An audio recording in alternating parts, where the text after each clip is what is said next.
Thank you.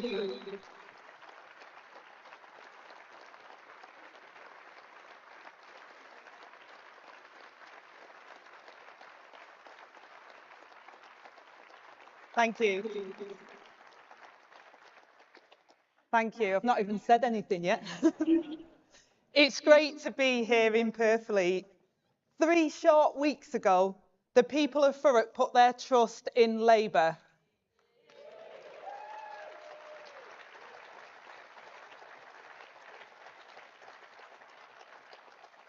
Because just like across Britain, families here in Essex are crying out for change. And our message today is that only Labour can offer that change.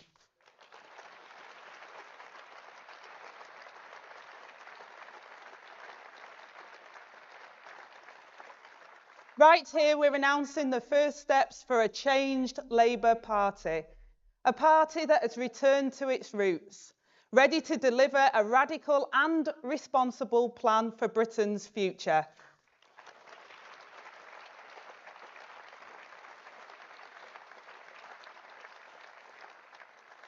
Last year, we laid out our ambitious missions, and now we are publishing the first steps to deliver where the Tories have failed.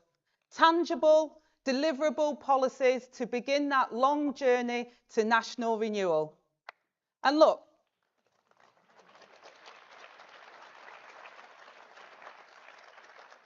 we're under no illusions about the scale of the climb ahead. We aren't promising the earth, but we are promising that what we are confident we can deliver on. And for each first step today, you'll hear from Labour's shadow cabinet about what we are promising and how we will pay for it. So you can be in no doubt about your choice and hold us accountable for delivering. And I know that after 14 years of chaos and decline, many of you will feel cynical. But remember that this Tory decline didn't come by chance. It was a choice to protect those at the very top above all else. But my ask today is to leave that pessimism at home and remember, this is a country that once built homes for heroes from the rubble of war, that took the opportunity of a new millennium to introduce a minimum wage, that gave birth to industry and democracy, along with a trade union movement and a national health service. And in that same spirit, we are committed to a mission-driven government. But that can only be delivered in lockstep with working people. Just like when Nye Bevan needed nurses and porters to build the NHS, and Barbara Castle secured equal pay with women unionising in the workplace, the next Labour government will rebuild Britain in lockstep with you.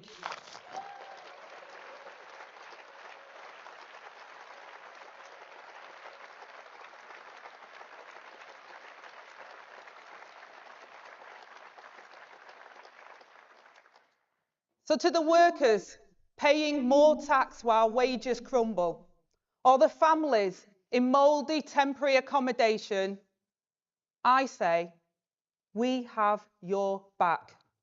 To pensioners waiting in agony for a scan, or kids taught in crumbling classrooms, we have your back.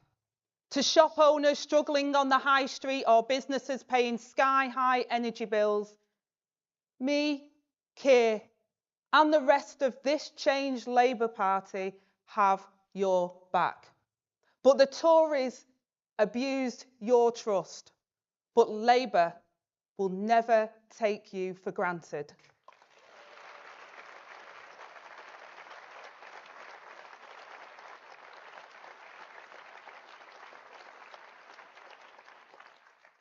And you know, it was a Labour government, a mission-driven government, that had my back and transformed my life, that gave me the foundation of a secure home and a decent wage when I had my son at 16, and took me from a council estate to Parliament.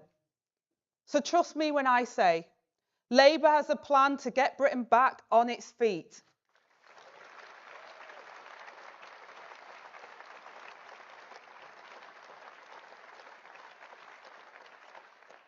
to secure economic stability, so we can make work pay with a new deal for working people, so we can build the secure and affordable homes that Britain needs, so we can hire brilliant teachers for the next generation.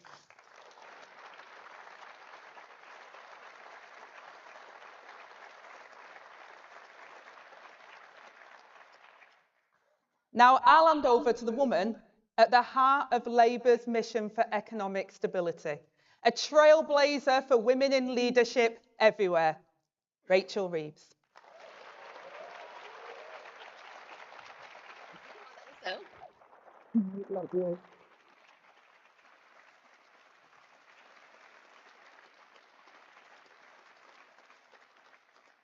Thank you, Angela.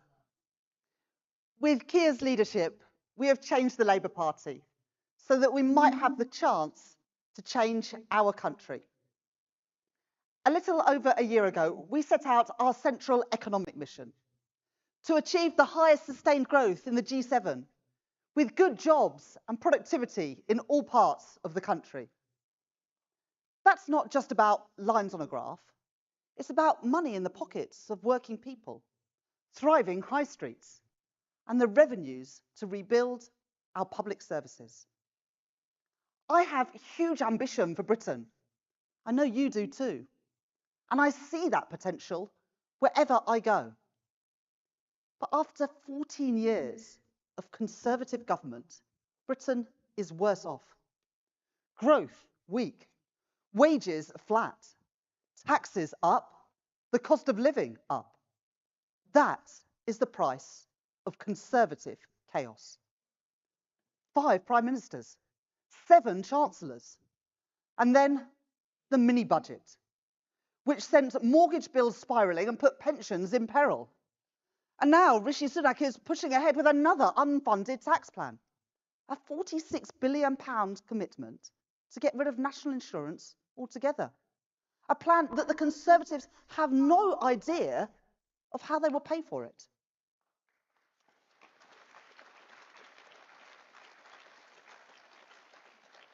I will never play fast and loose with the public finances, because I know that when you do so, you play fast and loose with family finances. And that means that business uncertainty increases too. Before entering politics, I worked as an economist at the Bank of England. I know how much stability matters.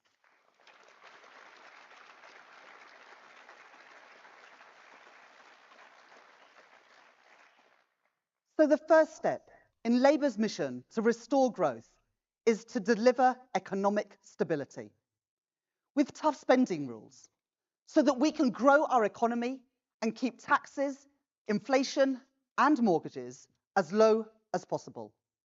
After the last 14 years, stability is change.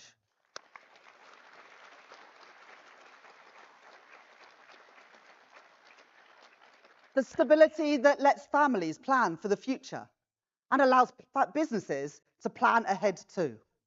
That will be the bedrock of everything that we do. But that alone is not enough. We need investment through a new partnership between government and business. And reform. Reform of employment rights with a new deal for working people. Reform of our politics with new powers for elected mayors. And reform of our planning system to get Britain building again. Bringing back stability, bringing back growth. It will require tough choices. It will take hard work. A decade of national renewal. But Labour is ready. Ready to serve, ready to lead, and ready to rebuild Britain. Thank you very much.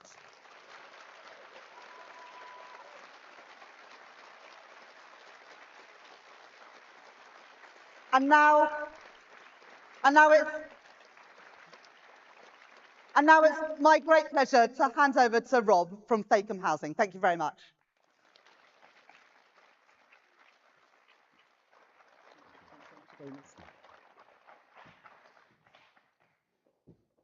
I'm Rob Boughton, CEO of Thacombe. a house builder in the South East. I'm pleased to be here today to support the first step towards the growth mission. Recently, my company welcomed Rachel and Angela to one of our communities we have built. I was struck by how they understood the housing crisis and are committed to tackle it as part of the country's economic growth. I support Rachel's ambition to grow the economy, and I'm pleased to see Labour has put so much weight on economic stability, which is so crucial so businesses can plan ahead. They saw the new homes we are building, and they also saw the facilities and the infrastructure that needs to be put in place for people and communities to thrive. I know they want to see more quality, affordable, sustainable homes across the country. Net zero homes fit for the future being built today. I welcome that target. I welcome the forward planning. House builders and business more widely will be able to plan for the future if there is an industrial strategy and clear, consistent direction.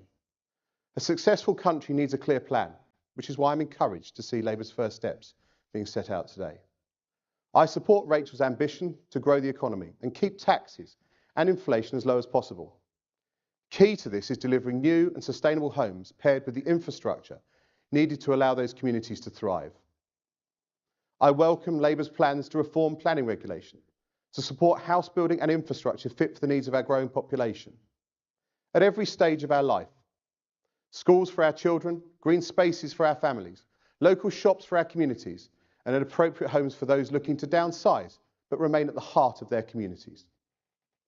Stability, certainty, economic growth and house building. It's a priority for Rachel, it's a priority for me and a mission we share. So thank you very much.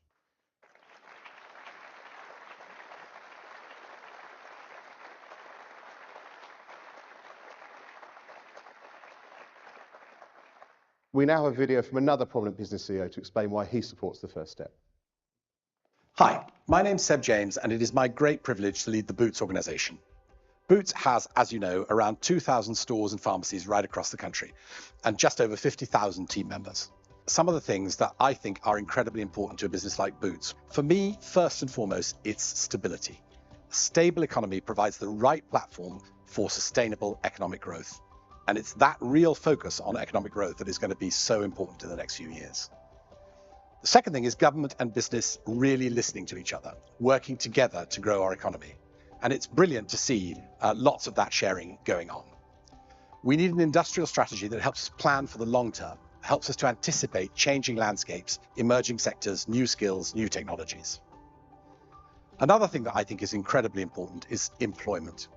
Is having a government that works with business to help get people up and down the country in some of the most deprived areas of our great nation and into work and keep them in work. And that ranges from helping apprenticeship schemes properly work for business to reskilling mature workers. Now, I want to mention just one thing that's very close to my heart. Keir came to one of our Boots stores earlier in the year, and we talked about the importance of looking after our high streets. There is a Boots on almost every high street, but high streets are not just a place that people come to shop. It's a place of work. In some small towns, the only place of work. It's a place to meet. It's a place to connect, to get health advice. It's the heart of our towns. A thriving high street helps to build communities, and I think that's going to be a really important game changer in the next few years. We need to invest in it, connect it to our digital worlds, and look after it. And then one last thing, the cost of living. Our customers tell us every single day that pressures remain. We, of course, welcome sensible fiscal measures to help put more money in people's pockets and grow the economy. And that's what I hope is going to happen.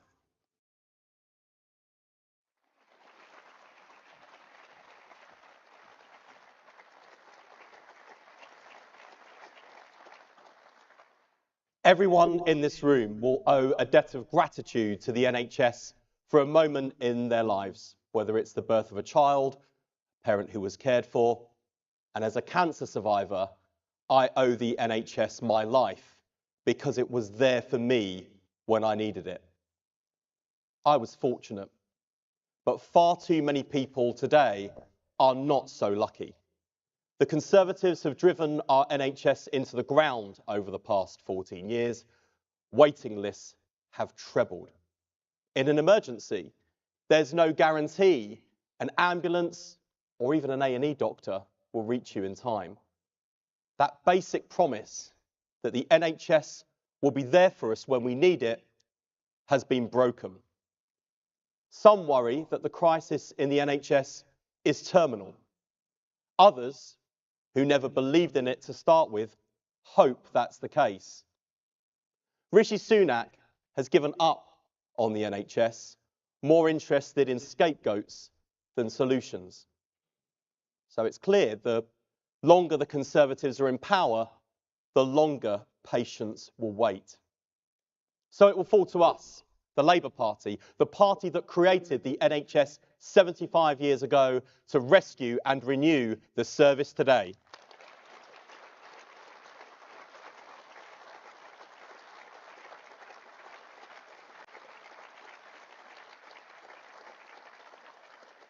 We know the NHS must be turned around for the millions of people who depend on it.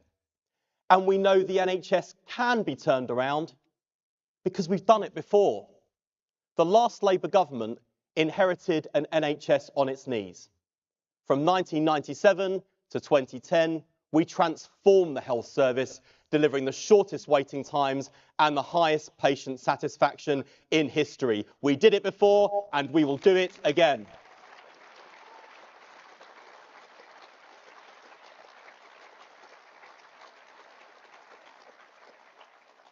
So today we announced the first step a Labour government will take to get our NHS back on its feet.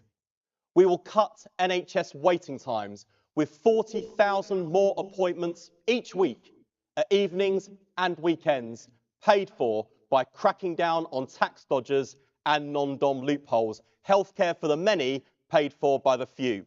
Investing more in the NHS and reforming the way the service works. The first step we will take to beating the Tory backlog and treating patients on time again.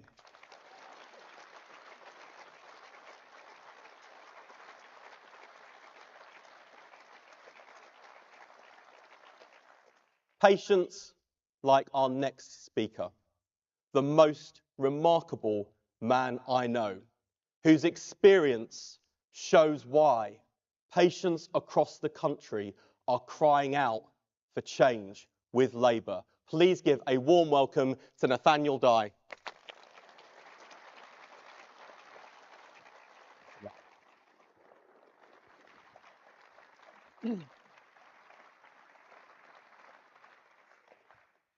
My name is Nathaniel Dye and I am dying of cancer. At first, I was told I'd have a rough year with treatment and surgery, then be free to live my life. When scans eventually happened, further spread was discovered and my prognosis worsened. It's all but certain that I'll be dead within 3 to 4 years. I was diagnosed 20 months ago and the clock keeps on ticking. I try not to think about what might have been if all the tests, scans, and appointments had happened more quickly. But I know I waited over 100 days for treatment when the government's target is 62, and there's a good chance that time spent on waiting lists has cut my life in half. Quite literally, I've just passed my 2,000th week, and most people will live beyond 4,000. There's a lot being said at the moment about sick notes. Let's put emotions aside for a second and talk purely in socio-economic terms. If my cancer had been caught early, I'd be looking at another 30 years of economic productivity. Instead, I'm staring down the barrel of early retirement and early death. I can't bring myself to be angry that it took so long to receive treatment. Those working in the NHS are doing their utmost to keep their heads above water and provide the care that is keeping me alive that bit longer. How could I resent that? But it's clear, even to me, that they are struggling to maintain a system at breaking point. When I received my terminal diagnosis, something deep inside me died that day. Hope. No, there isn't any hope for me beyond maybe enjoying another healthy summer or two. But that doesn't mean I've given up on hope entirely. My hope is for everyone else, that people can avoid ending up like me. How? I hope to see a Labour government elected, a Labour government that I know will cut waiting times by providing more scans and appointments more quickly, wedge streeting has been through cancer treatment on the NHS. He knows what needs to be done. And I trust Keir Starmer to effect the positive change that's so desperately needed, to act on a principle that we all deserve the best possible care from an NHS that is publicly funded, free at the point of use, and most importantly, works in time to save lives. I live in hope.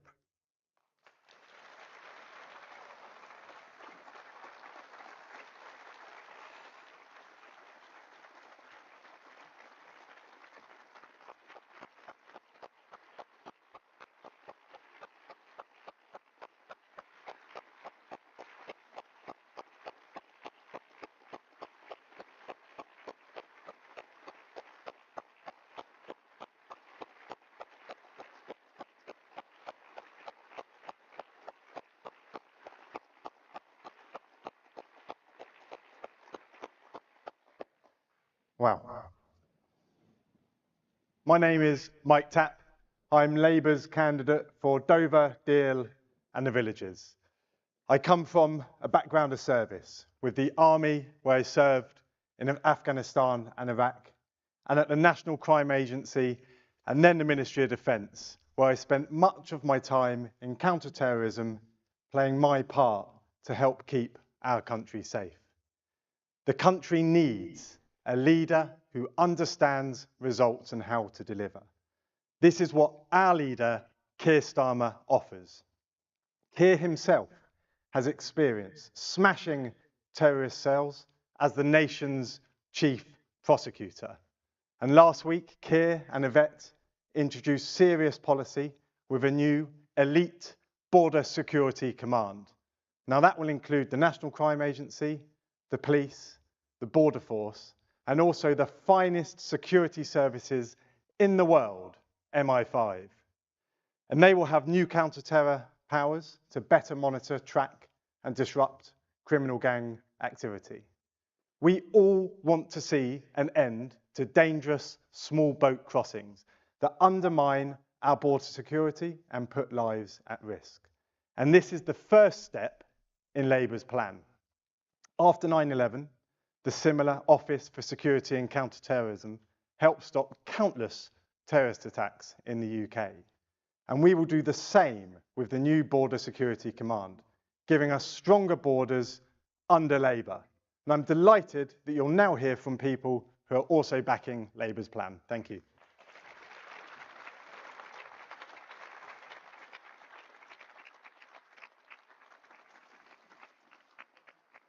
I'm Neil Basu, and I led in counter-terrorism policing for over 6 years. Over the past 6 years, I've watched events in the English Channel with a mixture of despair and fury as tens of thousands of men, women and children continue to make the perilous crossing from northern France. Like all organised criminals, the gangs plying this trade are motivated only by money. They don't care when people die, like 7-year-old Sarah Al-Hashimi. More lives will be lost unless there's decisive action to dismantle the gangs and disrupt their evil operations. There's no evidence that the Rwanda scheme will stop the gangs and deter migrants from getting in their boats. So I'm heartened to see Keir Starmer's plans for a new Border Security Command, a practical policy proposal to turbocharge the work of the multiple agencies dealing with this wicked issue. This policy gets serious about breaking the global business model of evil criminal gangs profiting from human misery. Now, I don't underestimate the challenge of bringing those resources into alignment and increasing the number of investigators, but it's necessary and strong leadership can achieve it. This won't be easy work. During a long policing career tackling organised crime and terrorism, I learned how criminal gangs switched tactics, adapted their methods, and preyed on weaknesses to stay one step ahead.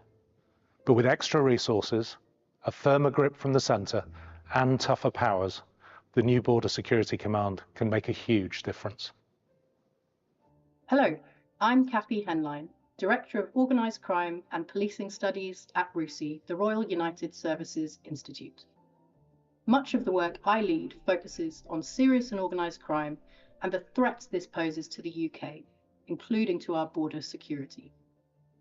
The organised crime threat to the UK is growing, and a significant proportion of this threat is posed by criminals based overseas.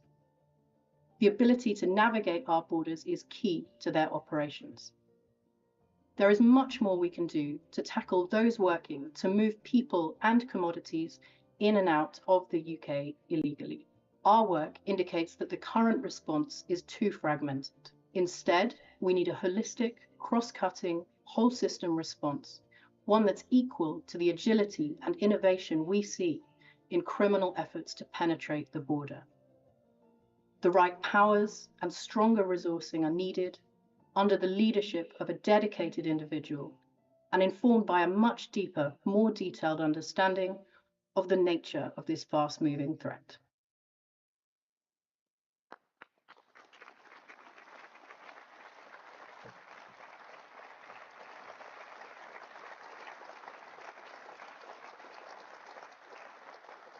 Every family and business in Britain is paying the price of 14 years of Tory failure in rocketing energy bills.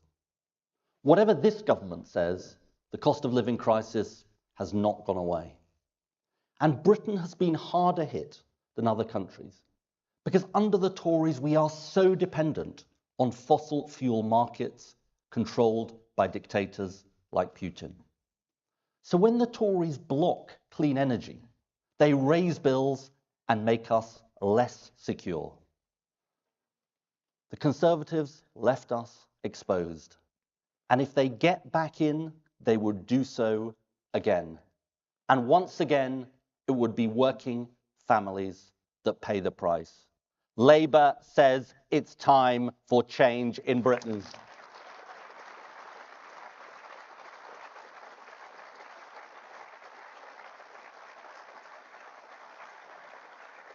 Our mission is simple: to make Britain energy independent with the biggest investment in homegrown clean energy in British history as part of our plan for clean power by 2030. Because clean energy we control at home is cheaper than fossil fuels and more secure because dictators can't control it. So our first step is to set up Great British Energy, a publicly owned clean energy company by and for our citizens.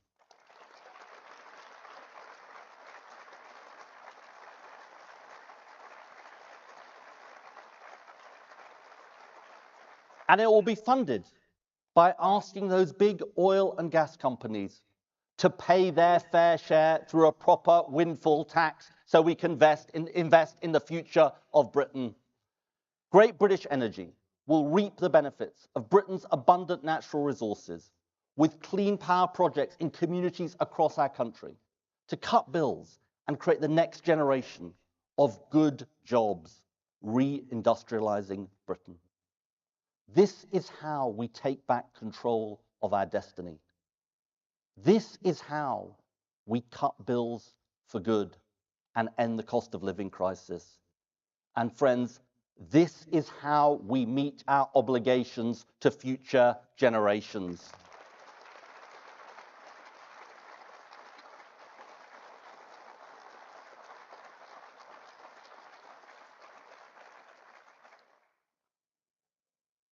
I'm in politics because I know how much this fight matters and that we can win it. This is the most consequential energy and climate election in our history. The choice is clear: higher bills and energy insecurity with the Tories, or lower bills and energy independence with Labour.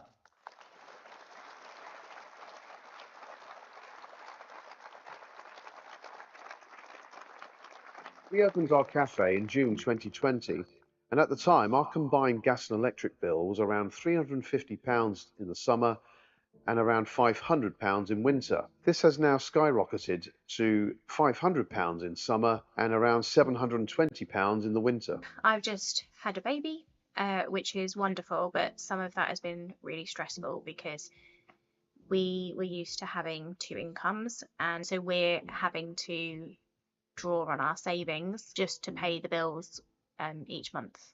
I've lived here all my life in this house, and I have never struggled so much to keep this house warm.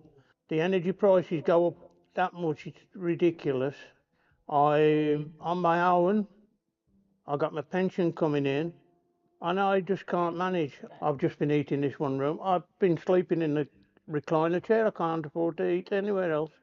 Fairly recently, I got a job that was a higher pay grade because of the cost of living. It hasn't made any difference. In fact, I'm actually worse off now than when I was being paid less. I feel like it's a shame, and I feel quite upset and angry that I'm not able to provide for my growing family.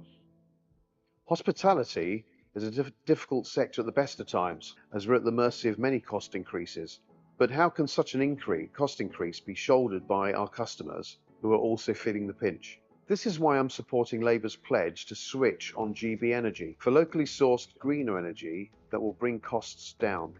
It will reduce our exposure to expensive energy purchased abroad, making us more energy independent. I'm supporting Labour because they'll give us cheaper energy, greener energy and better energy. And they'll look after the vulnerable, the elderly and the disabled people.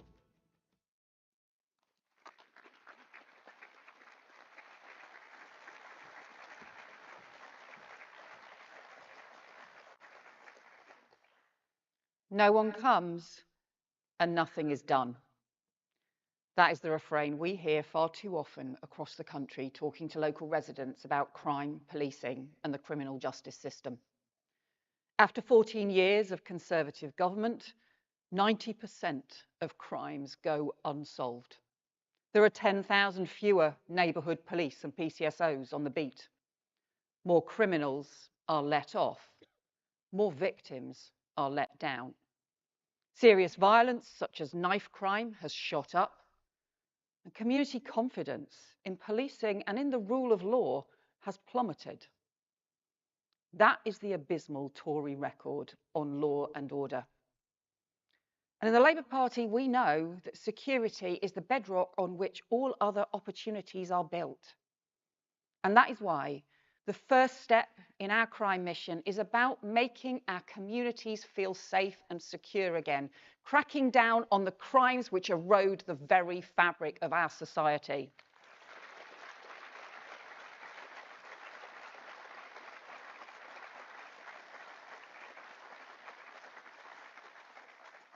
So we will start by putting 13,000 more neighbourhood officers and PCSOs back on the beat, right at the very heart of our communities, so someone comes and something is done. That is the security our communities need. And we'll pay for it by calling time on the wasteful police contracts and bureaucracy. We'll crack down on the antisocial behaviour blighting our town centres with new respect orders, zero tolerance zone, payback penalties and action on shoplifting so communities can take back their streets from organised crime.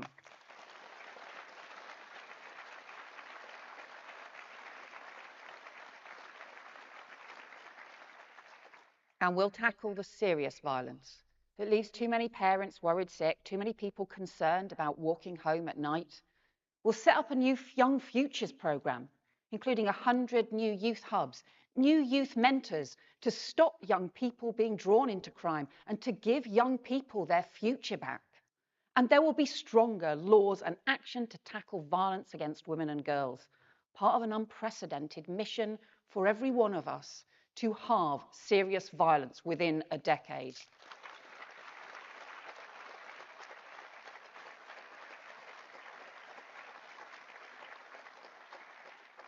But everything starts with that first step, getting more police back on the beat, restoring local confidence, because Labour will be a government of law and order, putting the safety of our communities right at its very heart.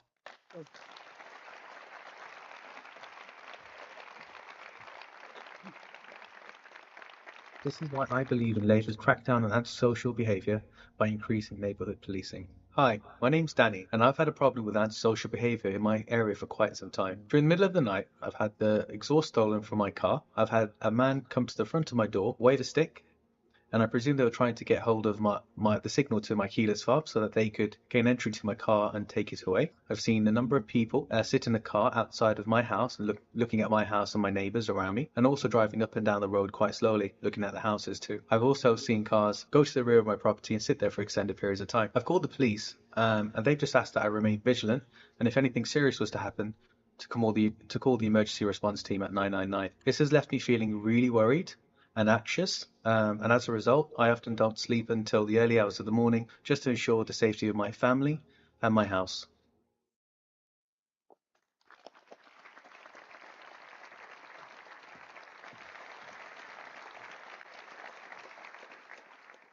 And last but very much not least, I have the privilege of leading Labour's mission to break down barriers to opportunity. The mission that most clearly embodies the values that we all share. Because today, the belief that good governments don't just run the country well, but change it for the better, is definitively Labour.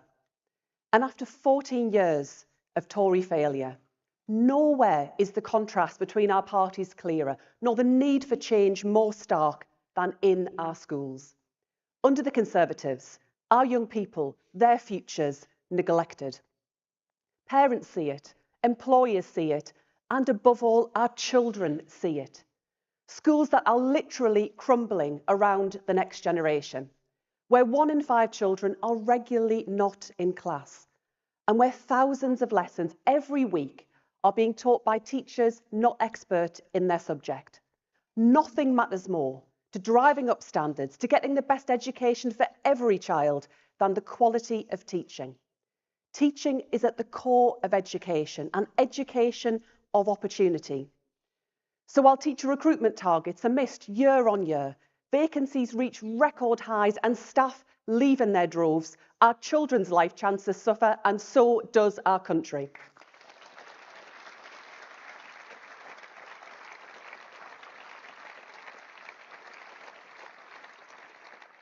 And it will be up to Labour to turn the tide after the Conservatives have failed a generation. Because the future Labour wants to build, the future our young people will shape together, begins with qualified, supported, expert teachers in every classroom.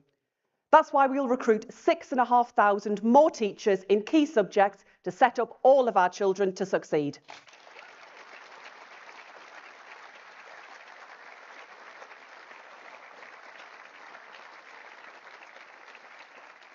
Qualified because our children deserve to be taught by people trained for the job, and in every classroom, because all of our children deserve what has been the privilege of too few. And we'll pay for it by ending tax breaks for private schools, and we'll invest that money in a better start for all of our young people. Great teachers transformed my life.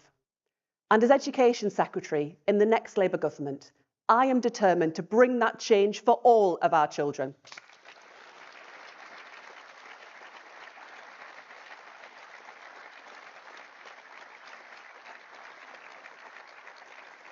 And I'm delighted to introduce Tito, who's going to talk about the difference teachers made to her life and the difference Labour wants to make to every life.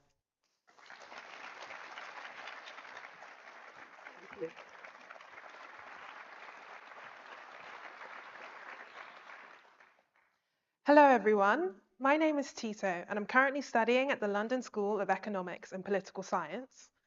I'm passionate about education, learning, and every child being able to achieve their dreams. One day, I want to be a part of a Labour government that provides opportunities for all, regardless of their class, their race, or their gender. Teachers are the backbone of our society. I'll always remember my form tutor and English teacher back in Year 10 at Queen Elizabeth Girls' School in Barnet, Miss Kenny Dwyer. Miss Kenny Dwyer gave each and every student her complete attention, treating each student as uniquely gifted and worthy of achieving their dreams. She would start form time by asking each of us to think of something that we were looking forward to throughout the term. And in the face of impending GCSEs and the highs and lows of just being a teenage girl, we were able to start each day believing that our school experience was to be a positive one. Miss Kenny Dwyer asked each of us to share our career dreams. No matter how impossible they seemed, from astronauts to prime ministers, she told us that each of us could do it. She ended each form time by playing a song which has still stuck with me to this day, called Something Inside So Strong by Labi Siffre. And my favorite verse reads, "Brothers and sisters, when they insist that we're just not good enough, well, we know better. Just look him in the eyes and say, we're gonna do it anyway." Teachers like Miss Kenny Dwyer are our children's first steps in the ladder of inspiration and aspiration. The Labour Party's policy to recruit 6,500 new teachers in key subjects means that more children will be able to feel as empowered as I was in their classrooms. All parents will be able to breathe a sigh of relief knowing our party is embarking on preparing children for a life of work and the future through education and equal opportunities. And I would not be here if it was not for those Year 10 form times. And even as I stand here in the midst of an incredibly challenging master's degree exam season, each day I'm drawing on the words of Miss Kenny Dwyer for my motivation. I'm hopeful that the Labour Party will transform our nation's schools so that all children will have access to opportunities and feel empowered to take hold of them.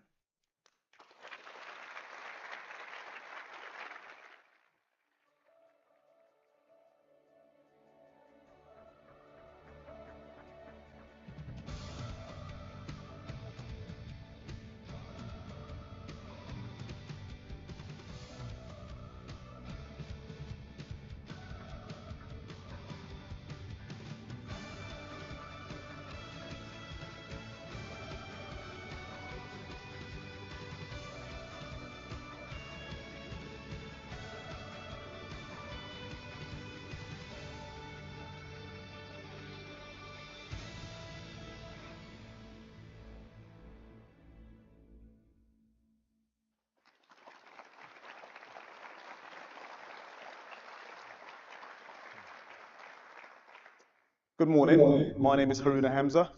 I'm a security manager in London. I live here in Thurrock, just 5 minutes away from here, and I love living here.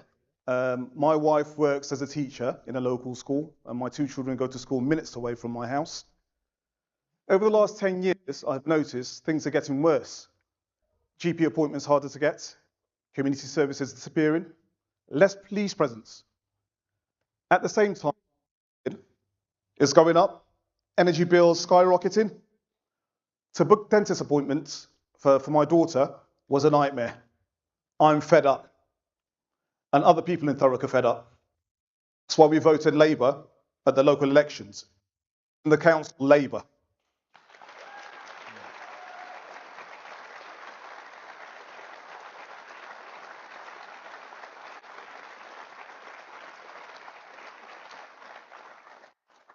I have always voted Conservative previously, but I won't be doing that again.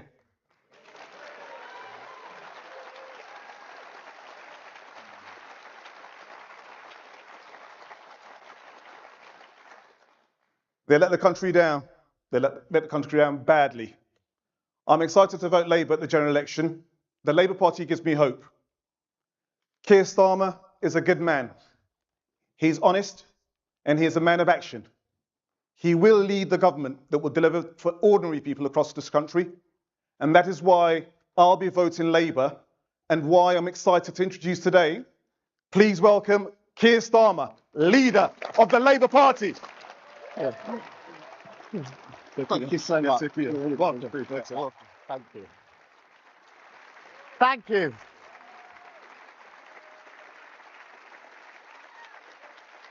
Thank you very much. Thank you. Thank you. Thank you. Thank you very much indeed.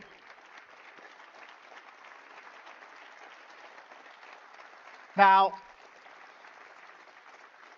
I don't know about you, but I found those stories, whether on the videos or here in person, incredibly powerful, incredibly moving. Each of them stories about change. And Nathaniel, I don't know how you do it. I don't know how you're able to hold yourself together with that poise and that dignity and to cling on to that hope for other people. It is inspirational for all of us. It's really fantastic. Thank you for coming.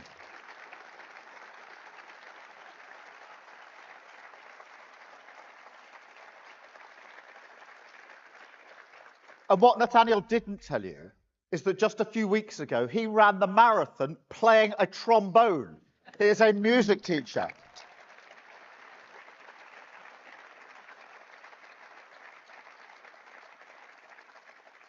And Rob, thank you for your story, your contribution about housing and the importance of a home, that basic security, the base camp from which people can build their lives. It makes such a difference. It certainly did for me. And Haruna, yours is a story about change.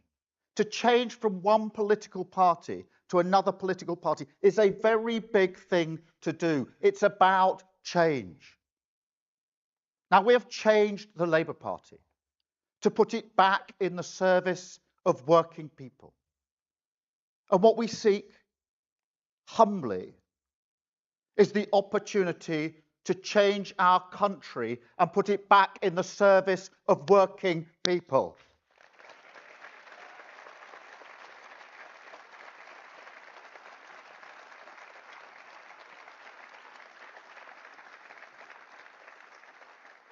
And I'm not going to give you gimmicks.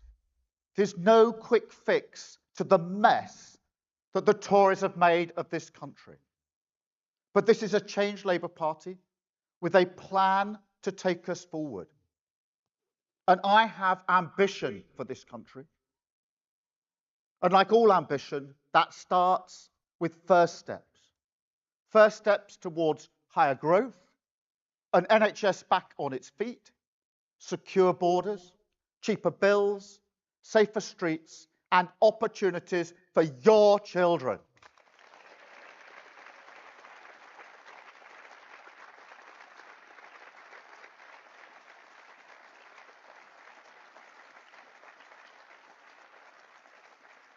Because we have all had enough, the whole country's had enough of 14 years of failure, spinning round and round and round, going in circles. Chaos and division, feeding chaos and division. And that has a cost, a human cost. Will is a fireman. He lives in Milton Keynes, and I had a coffee with him not so long ago. He has a dream, an aspiration, if you like. It's not unusual. It's not unreasonable. He wants to own his own house, his own roof over his head. So he's not just a fireman. He's got 2 additional jobs. But he still can't afford it because of the damage that's been done under this government. He's at his wit's end. He said to me, what else can I do? I can't afford it because of what the government has done. He is paying the price. And he's not the only one. Alderhay Hospital is a children's hospital in Liverpool. It is brilliant. Some of you will perhaps have been there, will have heard about it. It's fantastic. Now, I went to that hospital. It's designed by children, by the way they've set out the wards. It's fantastic. The ward I went on to was the ward where they do heart operations for 0 to 2-year-old children. This is incredible. Just to go into that ward and to see tiny children, babies, having heart operations. Incredible courage, these tiny beings. A brilliant NHS team working with them, absolutely brilliant team, doing operations that you and I wouldn't think were possible. Now, I found that really humbling. I found it uplifting, affirming even. A real reminder of what we can do at our best. But I came away from that hospital also feeling really angry when I found out that the biggest cause of children going into that hospital for operations between the ages of 6 and 10 is to have their rotten teeth taken out. Literally, more children going to that hospital for operations to have their teeth taken out because they're decaying than any other operation. They are paying a very heavy price for what this government has done. And that NHS team, that brilliant team, having to spend their time, their expertise, taking rotten teeth out, something that could have been prevented. There are so many other examples. We've heard them this morning, but they're across the country. And they tell a bigger story, a deeper story. A story about a loss of trust, of hope, of confidence even in our ability to take our country forward. And if we're serious about rebuilding our country and taking our country forward, we have to rebuild that hope, that trust, and that confidence. And you cannot do that with gimmicks, with short-term decisions, sticking plasters that just are put on the problem, but they don't fix the problem. It only gets bigger. And that is why, during the course of last year, I set out my missions for an incoming Labour government. The big change that we need to make to our country, to take it forward, to improve it, to make it a better place.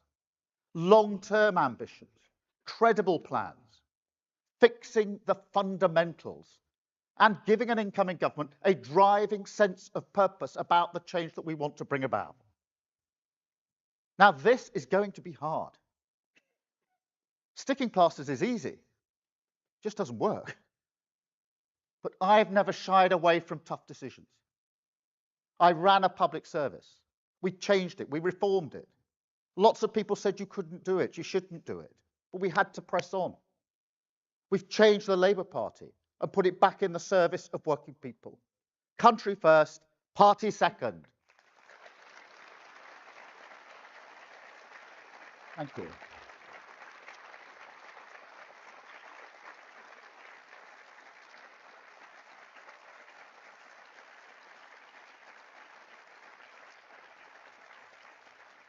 Now, today is an important day because all ambitions, particularly our ambition to change your country for the better, have to start with first steps. And these are our first steps. They enable us, if you like, to look the public in the eye and say, this is our down payment on change. These are the first shoots of the change that you deserve to see. First steps that are ready to go, fully costed and fully funded. Step one, economic stability. Now, this is the very foundation of economic growth. Tough spending rules, yes, to keep inflation, taxes, and mortgages low. Because if you lose control of the economy, it's working people who will pay the price. Liz Truss lost control of the economy, and working people paid the price. Just about a week after her mini budget, I think it was a week, it may have been 5 or 6 days, I was in Wolverhampton with a young couple who had a 3-year-old child. And they wanted a second child to build their family. So they had identified a new home to buy. They got a mortgage, a provisional mortgage for it, that they could afford. They were excited about the future they were going to build. Liz Truss crashed the economy. Their mortgage offer literally went through the roof. They couldn't afford it. They had to cancel their plans. No more new home, no more moving on. Stuck. But they also made a much more profound decision. They decided that they couldn't afford a second child. Now they're going to live with that decision for the rest of their lives. And I'm not prepared to allow an incoming Labour government ever to do that kind of damage to working people.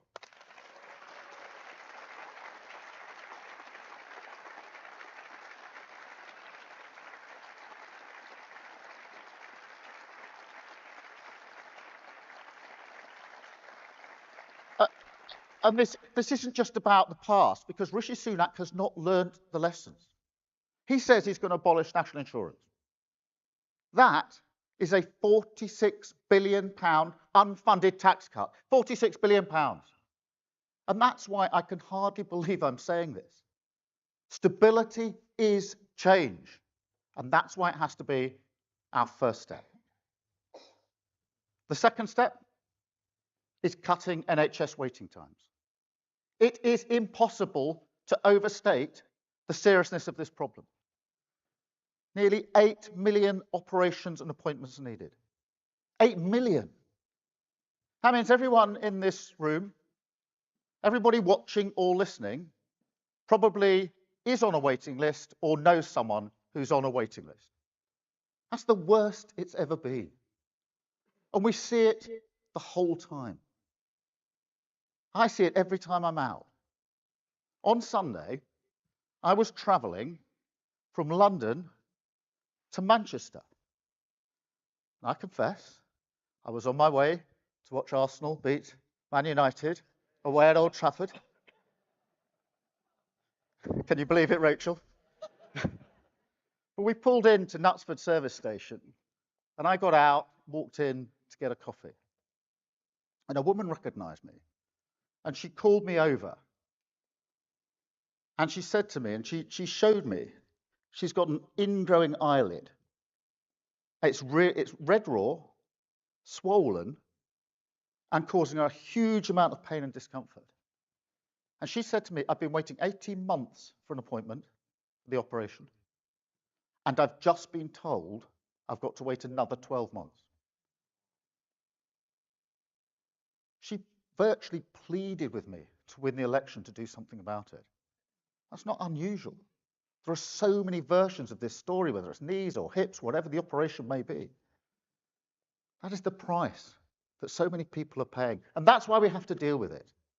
40,000 operations and appointments every single week, paid for by cracking down on tax avoiders and the non-dom tax status.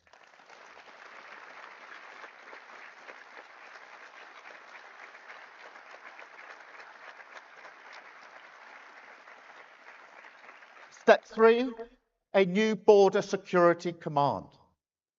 Because the government has lost control of our borders. This year alone, 8,000 people have made that perilous journey across the Channel in a small boat. 8,000. That is a record. And let's be clear, nobody but nobody should be making that journey. Nobody. And it is a test.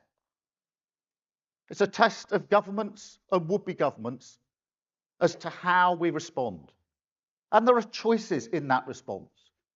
You can choose a gimmick that won't fix it, or a serious plan that will get to the heart of it. And the government has chosen a gimmick. The Rwanda scheme cost a fortune, an absolute fortune, to deport less than 1% of those arriving by small boat.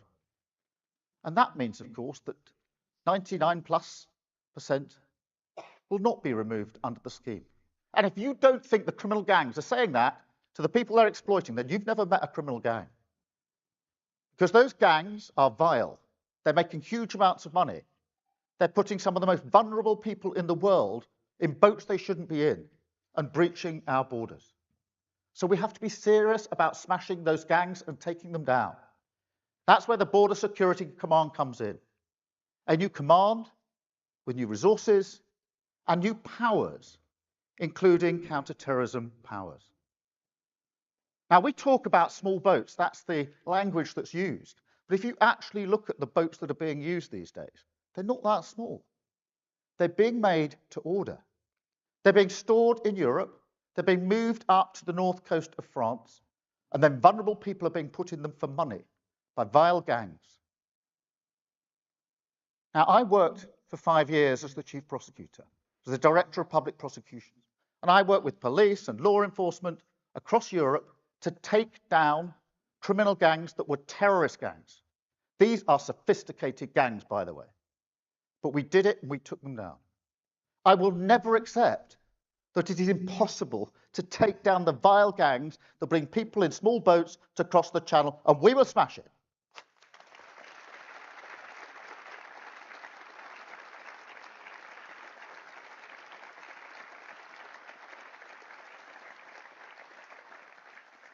Step 4, Great British Energy. Now, the problem here is obvious. It's the classic example, the textbook example of sticking plaster politics. Because just about 10 years ago, the Tories under this government said, cut the green crap. Remember that? Cut the green crap.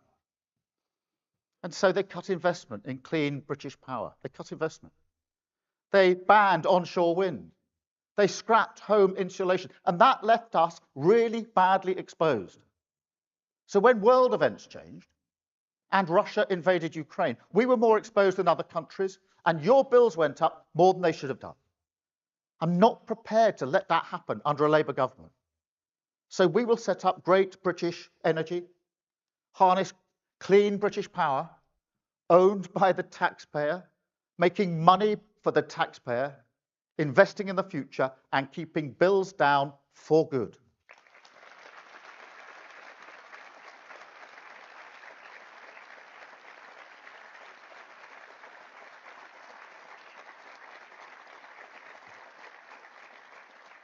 Step 5, cracking down on antisocial behaviour. Now, all my working life, when I was chief prosecutor and since I've been a politician, people say to me, Keir, this is low-level antisocial behaviour. It's not that important. Completely wrong. If you feel that you can't open your door, your front door at night and go out, if you feel you can't walk down your own high street, be comfortable and safe in your own community, that is massive. That is a big inhibitor of so many people. It's not low level. It's really important. And that was brought home to me in Stoke when I was at the sixth form college. I was talking to 16 and 17-year-olds. These were girls and young women. We were actually talking about something else. And they brought up antisocial behaviour. And they said to me, we do not feel safe walking down our own high street in broad daylight. That is massive for those young women. They don't feel safe on their own high street in daylight because of antisocial behaviour. That's what losing control of your streets feels like. So we've got to crack down on antisocial behaviour. 13,000 new neighbourhood officers in your community with new powers, keeping your streets safe.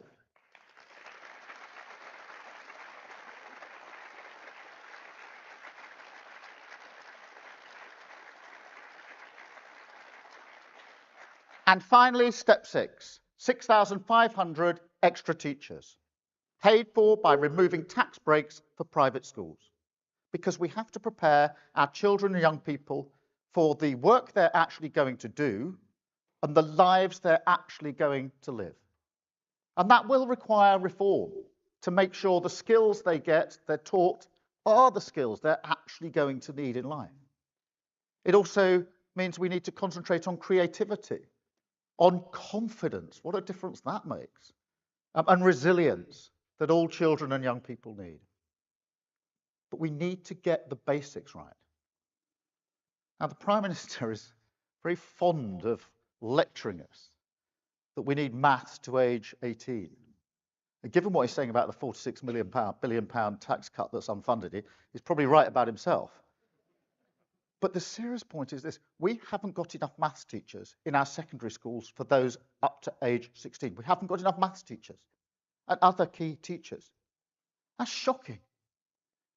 Now, I was the first in my family to go to university. I know the power that education can give us.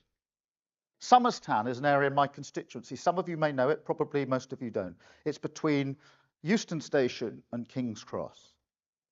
It's one of the most deprived areas in the country, probably in Europe. And the children in the schools in Somerstown can look out of their school windows, out of the playgrounds, across to the back of King's Cross development, huge corporations in there. Google is in there, and fantastic facilities being put up for Google. The Guardian building is just there. They can see it, but they can never imagine that that's where they will work. That is a few hundred yards, but they can't make that leap. And I want every child, whatever their background, to think that success belongs to them, that they don't have to change who they are to get on. And this Labour Party will fight every day, to give those children a future which is fit for them.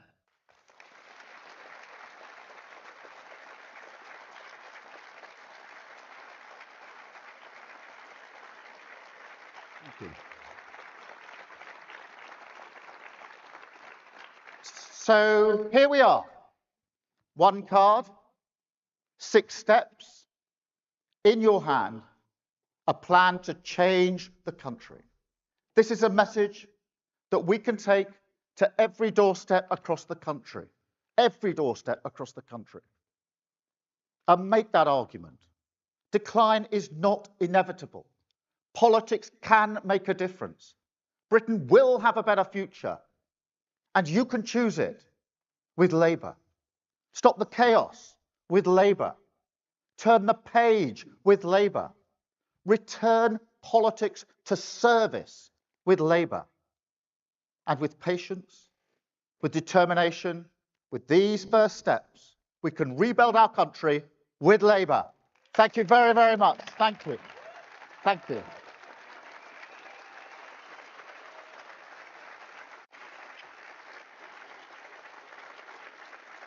Thank you. Thank you very much. Thank you all. Thank you. Thank you.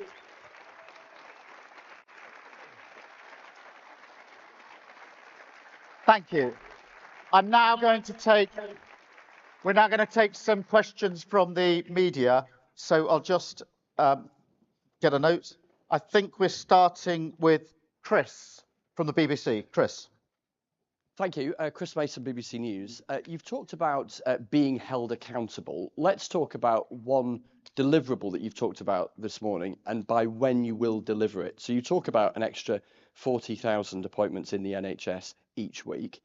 How many weeks into a Labour government do you get to that number? Well, Chris, we will get to it just as quickly as we can, as swiftly as we can. The ambition is there. We've obviously, Chris, to make that happen, we've got to operate weekends and evenings. We have to pay staff for the shifts. That is why we've already had the discussions and starting discussions with the staff about how that will work. Because I don't want to waste any time in the first, say, 100 days of a Labour government on discussions that I could be having now. So our ambition is to get that up as quickly as possible. I'm not going to put a number on it, but what I am going to do, as with all of the missions, is make sure that we're doing the work now to make sure we can hit the ground running as soon as the election is called. But those 40,000 operations will make a huge difference. I mean, imagine if you're on that waiting list and you're one of the 40,000 each and every week. What a difference it will make to you. What about the woman in Knutsford who needs her eye looked at? That's the difference that these first steps can make. Thank you very much. Beth, can I come to you?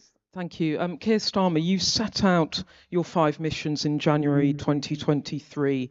Voters have been waiting for quite a long time for flesh on the bones, but you've downsized your promises today. You promised the highest sustained economic growth in the G7. That becomes economic stability. You promised clean energy by 2030. That becomes setting up Great British Energy. Why are you scaling back your ambition? Is it for fear of breaking promises, or is it because you're so far ahead in the polls, you're lowering the bar? Thank you. I'm not. I'm not scaling back our ambition absolutely at all. And it's very important, Beth, and thank you for raising this, because that is the way I've set this out has been a strategy I've been operating to for 4 years now, which is a strategy which was first to recognise the scale of the defeat of the Labour Party at the last general election, the worst defeat since 1935. And so stage 1 was change the Labour Party, change it, turn it inside out, facing the country and serving working people. Next stage, expose the government as incompetent, ably assisted by several of their prime ministers. The next stage, which you and others pushed me to, is right, well, now it's clear that you've changed the Labour Party, and it's clear to everyone this government's failing. What are your big ideas for the country? That's the missions that we set out last year. This is not to reduce the missions, it's to say, what's the first down payments on the delivery of those missions? What are the first steps that we can take?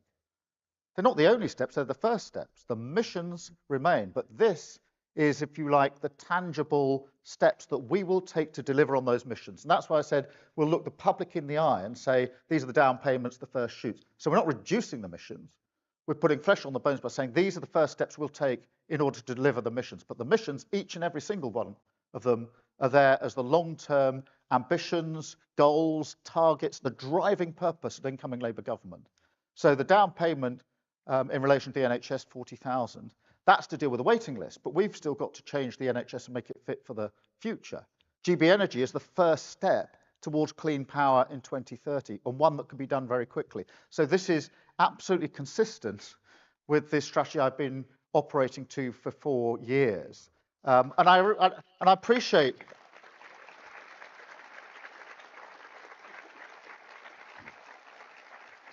So, Beth, that's the way this fits into the missions we want to deliver in government. Thank you, Beth, very much. Robert. Robert Peston, ITV. I'm sure absolutely everybody was moved by what we heard from Nathaniel Dyer and his call for hope. And I think there's the rub. We haven't seen any rise in living standards or negligible rises in living standards for 16 years. Your colleague, Gordon Brown, points out that children living in poverty are still at absolutely record levels. We've got the most dangerous world that any of us have lived in, probably since the Second World War. We've got an AI industrial revolution, which may make us richer or poorer, depending on how it's managed. So what would you say to those who say that what you call your first steps simply aren't ambitious enough? Well, Robert, 2 things about that. Firstly, in relation to your first point about hope, because I do think it's a really serious challenge in politics, because it's not just the failure of the last 14 years under this government, it's that I think they have beaten the hope out of people. They've beaten the hope out of people that politics can be a force for good and that change and hope is possible.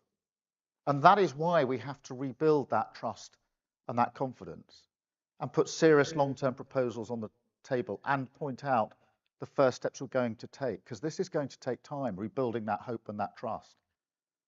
This is a very different moment to 1997, after the damage that's been done in the last 14 years. And in relation to the first steps, they're first steps towards the missions, which are huge change. Imagine an NHS not just back on its feet, but fit for the future. Imagine clean power by 2030. These are big changes to our country, an economy that works for everyone in all parts of the country. This is big, bold change, but it needs first steps. I don't accept that they're small first steps. If you're waiting on a waiting list, this is a change that makes a difference. It matters. It makes a massive difference to you. If you can't pay your bills, if you can't buy a house, these are huge changes. That's a friendly little thing. That really matter. So, I mean, I would go, the way I look at it, Robert, is people say, well, what drives your politics? And the answer is all the people I spoke about, the people I have in my mind's eye when I make decisions. So when I think about this 40,000 appointments for the NHS, I'm thinking about the woman in Knutsford. I mean, she was pleading with me not to have to wait another 12 months for her operation. And that's just a simple example of what everybody is experiencing. So, Robert, that's how this fits in. That's the hope. And that's why these first steps are so important. Andy, from Channel 5. Thank you, Andy Bell, 5 News. Keir Starmer, a lot of people thought they knew what they were getting when they made you leader of the Labour Party, but pretty quickly you junked a lot of what you said you'd do then. Why should people have any faith that you'll stick to what you say you'll do now? Well, what I said to every member of the Labour Party when I was seeking election to lead the Labour Party was that I will change the Labour Party so that we can win an election. We had lots of hustings.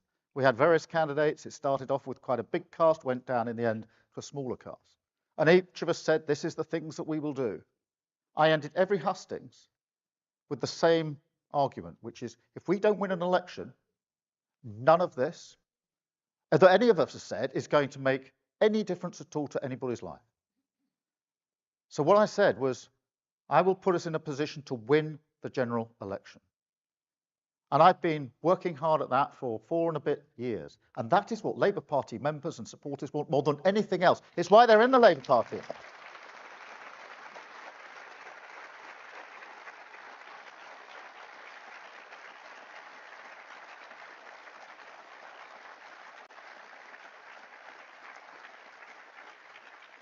And that has been the constant work that I've done ever since. And I've explained and talked this through in terms of the stages I thought we had to go through as a party, which was we had to change. You can't lose an election that badly and say to the electorate, what were you doing? You have to look at yourself and say, we need to change. You have to expose the government as not fit to govern. But then you have to put your ideas on the table for the change that you'll bring about for the country. And we have to do that according to the circumstances in 2024. The challenges we face now are pretty big and obvious. Robert was spelling out some of them, but there's a long, long list. And that is why we now need to set out in credible, believable terms the change that we want to bring about for the country with a serious plan behind it. And today, the first steps, what are the first things you'll do to start bringing that about? Thank you so much. Natasha. Natasha. Hi, Natasha from LBC.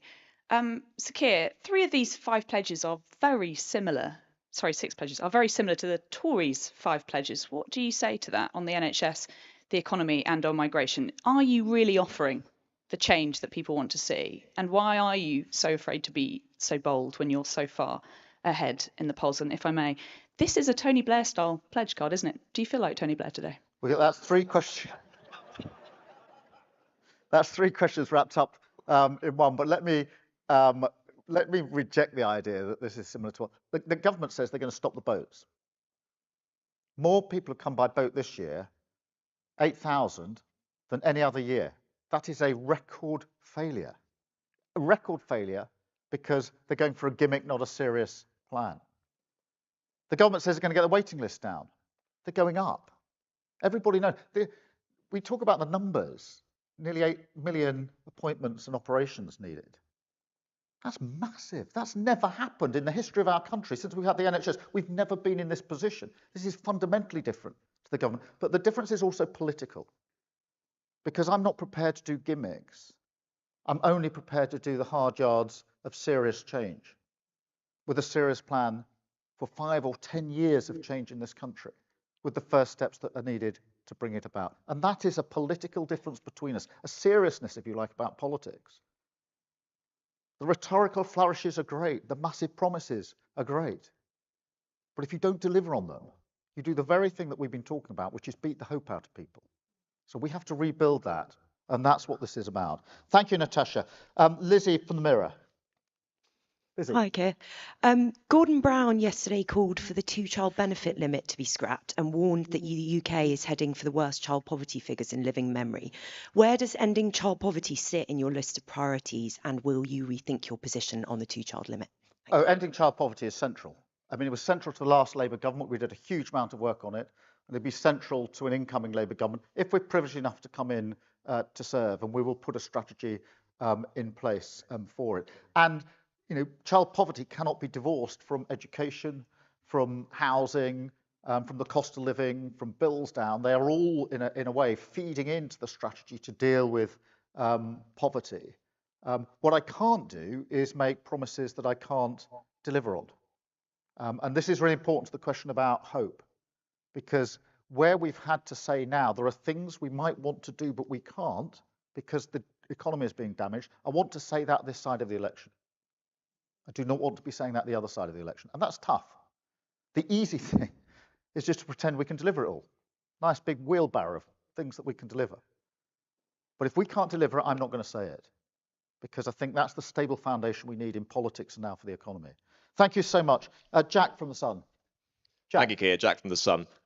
Just on the specifics about the gender schools guidance that came out today, would you keep it? Would you scrap it? And specifically the bit about the ban on teaching of gender identity. Thank you. Yeah, Jack, I think what's come out today, I think, is a draft for consultation. I've not actually looked at it in any great detail. So I will look at it, look at whether it's far removed from what's happening at the moment, and I think then once it's gone through consultation, there'll be another stage of the exercise. So I'll look at it at that point. Thank you, Jack. Craig from the Metro. Craig. Well, Craig Monroe from Metro. Now, the nature of priorities is you've got to leave some stuff out. But I was surprised going through the booklet that was handed out that there's no direct mention at all of the environment or climate. Was there any logic behind leaving out such an important issue? Well, firstly, you're right to highlight the importance of climate. Obviously, what we're saying about Great British Energy is the first step towards Clean Power 2030. That's a massive contribution to our environmental obligations. It's also the only way to get down bills for good, to get energy security, and actually to harness the jobs of the future. So it is in there. This is the first step. It's not to take away from the missions, but the first step is to set up Great British Energy so we can harness that clean British power, which is hugely important. As Ed said a moment ago, renewable energy is cheaper than fossil fuel. It is also the right thing to do for the planet. So that comes under that heading. Thank you so much. Aubrey from The Times. Good morning, Sir Keir. Aubrey Allegretti from The Times. I want to ask you about one of your projects on migration. You've obviously focused on tackling the supply side of this issue in terms of the border control centre that you're setting up. I want to ask you about the supply. So what are you doing to sort of tackle the problem more downstream? How are you going to disincentivise people from risking their lives to come here in the first place? Do you want to, for example, spend more on foreign aid to be able to try and convince people to stay in their own countries? And on legal migration as well, I was at your speech at the CBI about 16 months ago where you said you wanted to end the UK's dependency on migration, legal migration. What are your plans to do that if you get into government? Yeah, thank you for both of those. Let me try and deal with both sides of that. Firstly, the biggest disincentive to people coming here is that they won't be able to get in boats across the channel and use all of their money given to vile gangs to do it. So if we smash those gangs, that is a massive deterrent. It is not possible to do it. Those gangs cannot operate in that way. That's a huge deterrent. The second deterrent is if you do come here and you've got no right to be here, you'll be removed. And that's not happening at the moment. By the end of this year, we're going to have a number of 100,000 people who've got to this country unlawfully who are not being processed. If they're not processed, they can't be returned. That's not a deterrent. That's not a deterrent. Under this government, they've completely lost control, just as they've lost control of everything else. And on legal migration, what I was talking about at the CBI speech is that we're over-reliant for our skills coming from abroad because we don't have a skills strategy in this country. Lots of businesses say to me, I need the skills. If they're available near me, great. If they're not, I've got to get them from elsewhere. And one of the reasons they're not available near me is because we haven't got a proper skills strategy, which is why we set out a skills strategy. We have to crack that. It doesn't make any sense to go on and on and on without a skills strategy. Now, I've been in politics for 9 years. I started as the shadow immigration minister, went around the country talking to businesses. And amongst the questions we discussed was, what's the biggest inhibitor of growth in your business? And they said to me, I can't get the skills I need. So this debate about the lack of skills has been going on a very, very long time. Like all debates under this government, goes round and round in circles and gets absolutely nowhere. I'm not prepared to carry on like that. This is about doing politics in a different way and not being prepared to do the sort of sticking plaster stuff that doesn't change the fundamentals. Thank you, Aubrey. Ben, from The Telegraph. Hi, Ben Riley-Smith from The Telegraph. Tony Blair had 5 pledges on his card. You have 6 today. Tony Blair had New Labour. You've got Change Labour. Tony Blair used to take his tie off at big events. I've spotted you. Don't have a tie on today. Is there anything else you spotted, Ben? Well, what do you say to people who claim that you're just a copycat Blair? Well, look, the first thing I'd say about Tony Blair, which is more important than whether he took his tie off, is he won 3 elections in a row. So,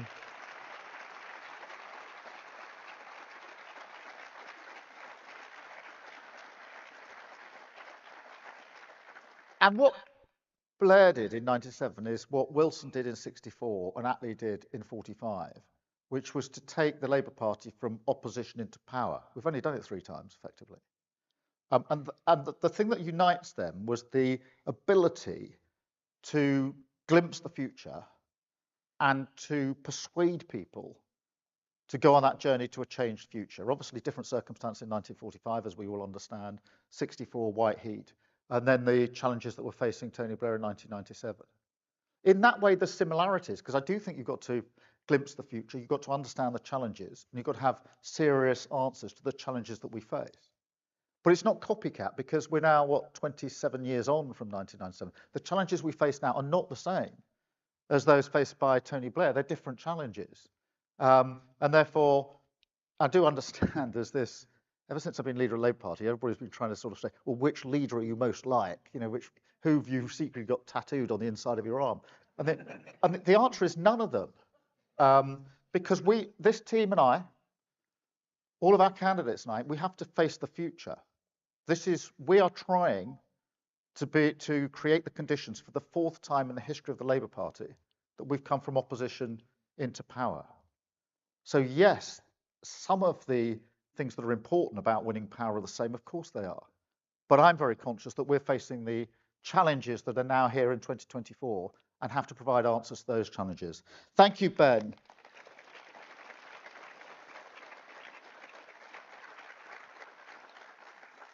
Kumail. Kumail Jaffer, Daily Mail.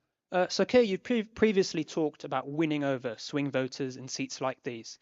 2 weeks ago, however, parts of Labour's traditional voter base abandoned you for the Greens and the Independents over issues like Gaza.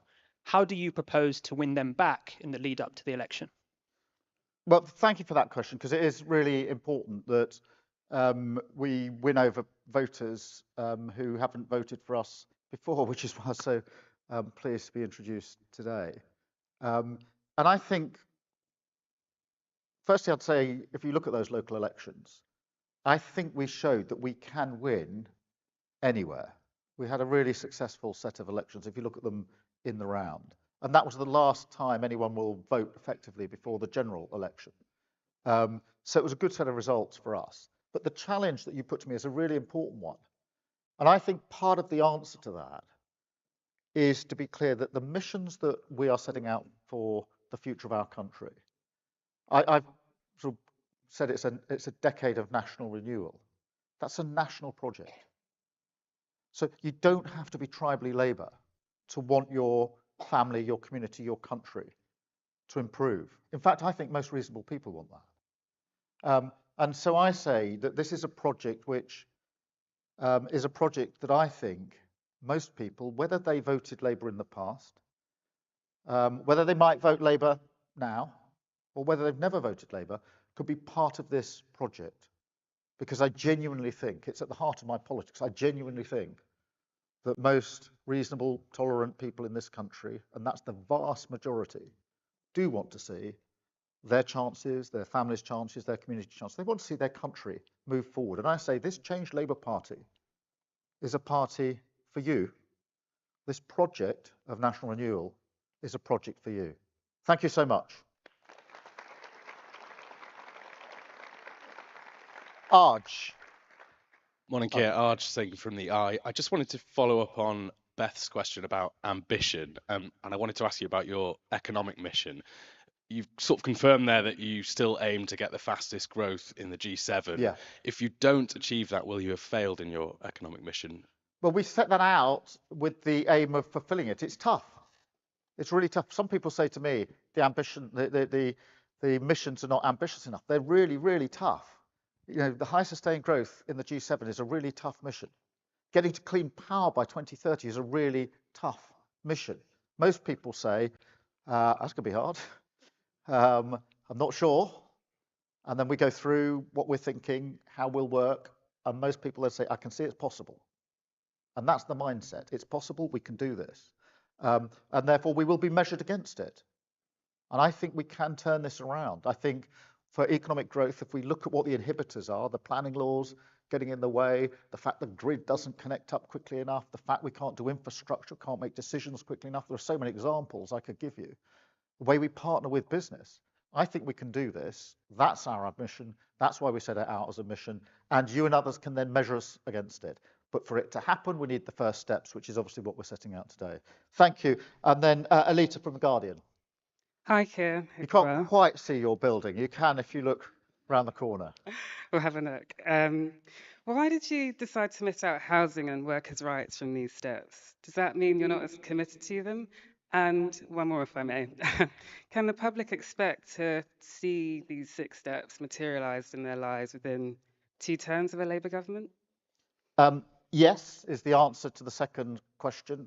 And that is why we're doing so much thinking now about what we need to do to deliver on these missions, because we cannot be complacent about the election. Every vote has to be earned, and the challenge has just been put to me quite rightly. How do you persuade more people to come on board? We must be humble about that and earn every vote, but we won't be forgiven if we're not prepared on day one, if we are privileged enough to come in to serve. And that's why I'm confident we can deliver this over 5 or 10 years. A decade of national renewal is the way that I've set it out. On your question about housing and workers' rights, they're integral to this. The fact that we've got first steps does not mean that all other steps, all other parts of our programme are sort of put to one side. These are simply the steps that we can set out and say, these are the first things we can do. There's 6 of them here. This is a discussion that we want to have on the doorsteps across the country. It doesn't take away from any other commitments that we've made, because all of these commitments taken together build up to the 5 missions. And the 5 missions are about changing our country for the future. And that's really important, because I'll just finish with this, because I feel it so strongly. And I say this, whichever political party anyone supports. Do understand people, voting for other political parties, wanting other political parties in power. But if you take these 14 years, to leave your country in a worse state after 14 years than you found it is unforgivable in politics, whichever party you support. I fundamentally believe that, and I'm not prepared to see a Labour government that doesn't materially improve our country, so that we can genuinely look back in 5 or 10 years' time and say, do you know what?